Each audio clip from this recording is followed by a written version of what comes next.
आइए बच्चों, अब हम बात करते हैं कक्षा 10वीं गणित अध्याय 5 समांतर श्रेणियों प्रश्न क्रमांक 12 और प्रश्न क्रमांक 14 5.2 में ये लिखा है, ये इंपॉर्टेंट प्रश्न है। दो समांतर श्रेणियों का सर्वांतर समान है। उनका सर्वांतर मतलब भी दोनों में कैसा है, समान है। वो कह रहा है कि उनके 100 में पदों का अंतर 100 हो तो 1000 में पदों का अंतर क्या होगा, ये हमारे लिए इसमें पता करना है। ठीक है, तो इसमें सॉल्व करते हैं अपन। सॉल्व तो उनका क्या है आपको कि 100 में पदों का अंतर कितना है, 100 माने 100 पहली का और 100 दूसरी का। तो ये अपन ऐसा करते हैं कि जो प्रथम पद होता है, प्रथम पद वो अपन को थोड़ा सा दोनों में अलग अलग मान लेना चाहिए। ठीक है ना, तो प्रथम पद अलग अलग हो जाएगा, सर्वांतर दोनों का एक सा हो जाएगा।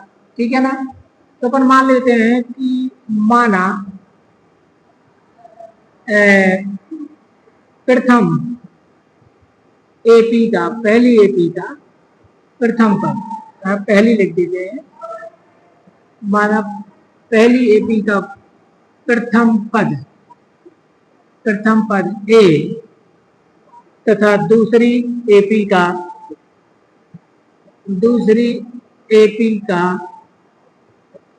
प्रथम पद ए डैश है, ए डैश। भाई पहली वाली का प्रथम पद क्या माना, ए, और दूसरी वाली का क्या माना, ए डैश। तथा प्रत्येक मतलब पहली का भी दूसरी का भी, प्रत्येक एपी का सर्वांतर डी है, सर्वांतर डी है। अब मैंने डी को क्यों नहीं माना, डी और डी डैश अलग अलग?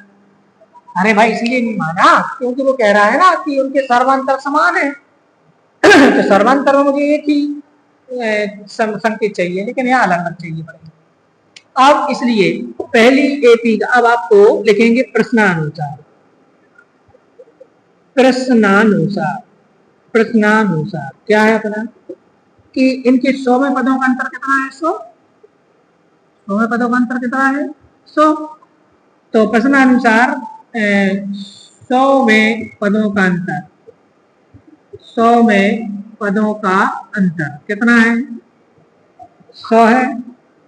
तो 100वां पद क्या होगा, पहली वाली एपी का 100वां पद क्या होगा, ए डैश प्लस 99 ए प्लस 99 डी।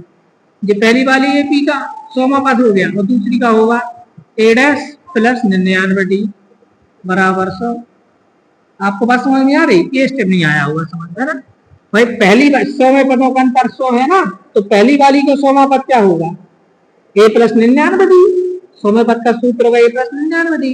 और दूसरी वाली का प्रथम पद अपन ए डैश माना था, तो ए डैश प्लस 99 डी आएगा। भाई यहाँ पर प्रथम पद ए है और यहाँ पर प्रथम पद क्या है, ए डैश है। अब माइनस के अंदर गुणा कर दो तो ए प्लस 99 डी माइनस ए डैश माइनस 99 डी बराबर कितना आएगा, 100।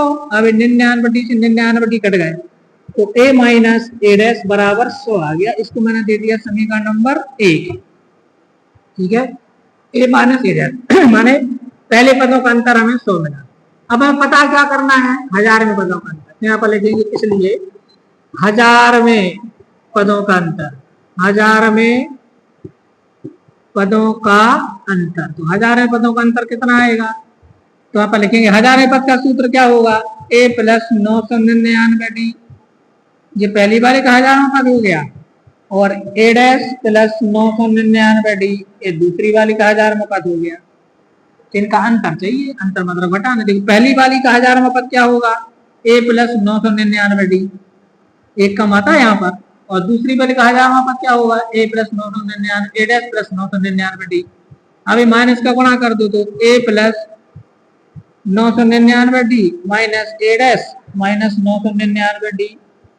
999 डी से 999 डी कट गया, ए माइनस ए डैश आएगा। अब ए माइनस ए डैश का मान कितना है, यहाँ देखो 100, तो यहाँ पर 100 लिख दो। यहाँ लिख दो समीकरण 1 से, क्या लिखेंगे बच्चों, समीकरण 1 से यहाँ पर लिख दो 100। तो बताओ हमें क्या मिला उत्तर, बताओ। तो हम कह सकते हैं इस प्रकार उनके 1000 में पदों का अंतर 100 है कि नहीं है। यानी लिखेंगे इस प्रकार 1000 में पदों का अंतर भी 100 है। इस प्रकार 1000 में पदों का अंतर 100 है ना। तो 100वें पदों का अंतर भी 100 था और 1000वें पदों का अंतर भी कितना है, 100 ही होगा। ठीक है ना। अब आते हैं इस प्रश्न पर। देखो प्रश्न क्रमांक 14 है 10 और 250 मतलब 250। 10 और 250 के बीच 4 के कितने गुणज हैं। तो 10 और 250 के बीच पूछ रहा है ना वो, तो 10 के बाद कौन सा आएगा जिसमें 4 का भाग जाए, 12। प्रथम गुणज आएगा 12 और उसके बाद हमारे लिए अंतिम गुणज और पता करना है। देखेंगे कितने गुणज हैं। तो प्रथम गुणज क्या आ जाएगा, तो 10 व 250 के बीच 4 का प्रथम गुणज, प्रथम गुणज कितना होगा 12 तथा अंतिम गुणज कितना होगा, तथा अंतिम गुणज क्या होगा, अंतिम गुणज 250 के बीच कह रहा है। एक काम करो यहाँ पर देखो 250 में 4 का भाग दे के देख लो, तो 4 छंग 24, एक उतरे आए 0, 10, 4 दूनी 8, कितने बचे 2, तो शेष फल 2 बचा ना, तो इसको 250 में से घटा दो, तो अंतिम गुणज होगा 248। अंतिम गुणज 248 होगा। क्या आपको समझ में आई, बात समझ में आई भाई। प्रथम गुणज तो बिल्कुल क्लियर है, 10 के बाद 11 फिर 12, 12 में 4 का भाग जा रहा है, तो प्रथम गुणज हो गया हमारा 12। अंतिम गुणज चाहिए तो हमको 250 में तो 4 का भाग जा नहीं रहा है, जाएगा नहीं जाएगा भी तो भी नहीं लेना है क्योंकि उसके बीच का चाहिए।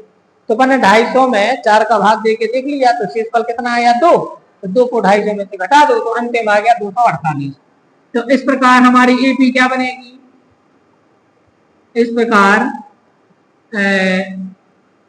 गुणजों की सूची, गुणजों की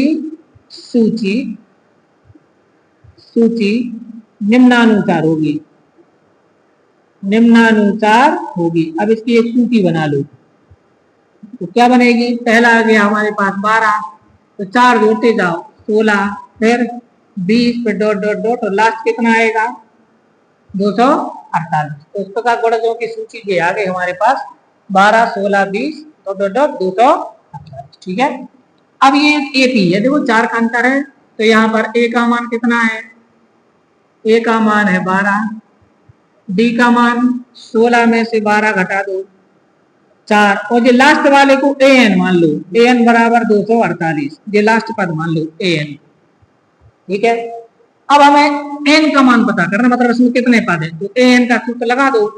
तो हमारे पास क्योंकि ए एन बराबर क्या होता है, ए एन बराबर होता है A plus N minus 1 into D. तो यहाँ पर सबके मान लिख दो, ए एन का मान लिख दो 248, ए का मान लिख दो 12 प्लस एन माइनस 1 और डी का मान लिख देंगे 4।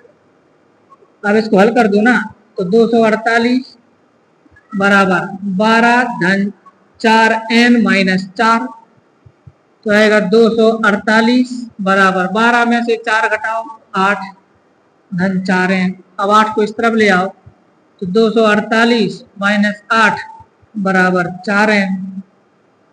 अब 248 में से 8 घटाएंगे तो क्या बचेगा, ऑफिशियल 240 बचेगा बराबर 4 एन।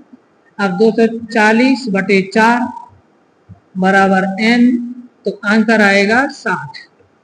भाई ये 4 छंग 24, तो 60 बार कटेगा, तो एन का मान कितना है 60।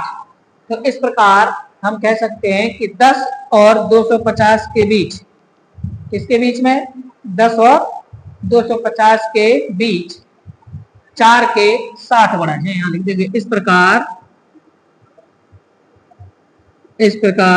10 व 250 के बीच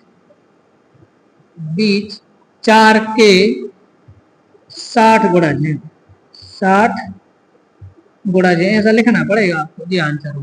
ठीक है। तो ये हमारा इस प्रश्नावली का कौन कौन से क्वेश्चन हो गया हमारे, ये हो गया हमारा 12वां और ये कौन सा हो गया हमारा 14वां। आशा है आपको ये समझ में आ गए होंगे। अब बच्चों और कोई सवाल आपके इसमें हो तो आप क्या करें, हमें कमेंट करके बता दें, ठीक है ना। कल फिर अपन इसके 2-3 सवाल और देख लेंगे अगले लेक्चर में, ठीक है। और भी जो सवाल आपसे नहीं बने हो तो आप कमेंट करके बता देना, तो मैं उन सवालों का भी वीडियो बना दूंगा, ठीक है ना। सभी को नमस्कार।